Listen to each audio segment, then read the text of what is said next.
మోహన్ బాబు యూనివర్సిటీలో అధిక ఫీజులు వసూలు చేస్తున్నారంటూ ఆందోళనకు దిగిన విద్యార్థి సంఘం నేతలు కిడ్నాప్ అవ్వడం కలకలం రేపింది.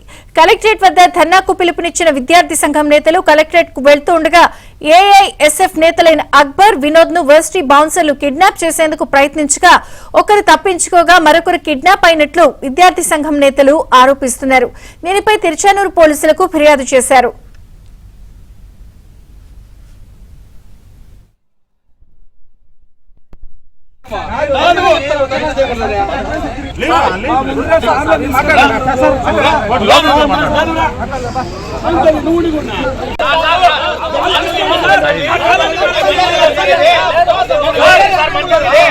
టీంలో 10 మంది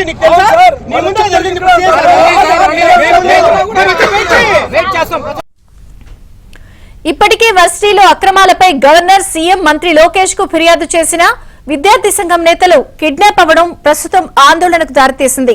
పోలీస్ స్టేషన్ ఎదుట మోహన్ బాబు యూనివర్సిటీకి వ్యతిరేకంగా నిరసనకు దిగారు.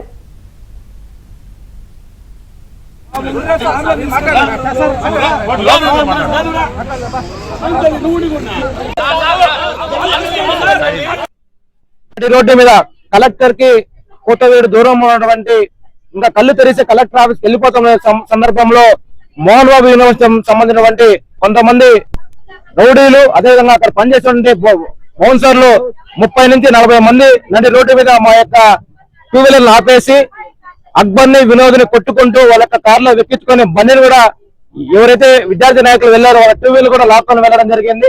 మేము అడుగుతా ఉన్నాం మోహన్ బాబు గారిని, అయ్యా నీతికి, నిజాయితీకి, మానవత్వానికి మారు పేరుకి మంచు ఫ్యామిలీ అని చెప్పావు. మానవత్వానికి మంచు ఫ్యామిలీ, మానవత్వానికి, నిజాయితీకి మారు పేరు అయితే నిజాయితీగా మాట్లాడండి, మీ యొక్క తప్పులు జరగకపోతే రోడ్డు మీద అని చెప్పి అడిగినటువంటి మా యొక్క విద్యార్థి నాయకుల మీద రౌడీల చేత కిడ్నాప్ చేయించడం అనేది చాలా దారుణమైన విషయం. సరే, మంచు ఫ్యామిలీని వెంటనే అరెస్ట్ చేయాలా, కిడ్నాప్ చేసినటువంటి మా విద్యార్థి సోదరులను వెంటనే కూడా రక్షణగా కల్పించి వెంటనే విడుదల చేయాలని చెప్పి కూడా మేము ఏఐఎస్ఎఫ్ గా డిమాండ్ చేస్తాం.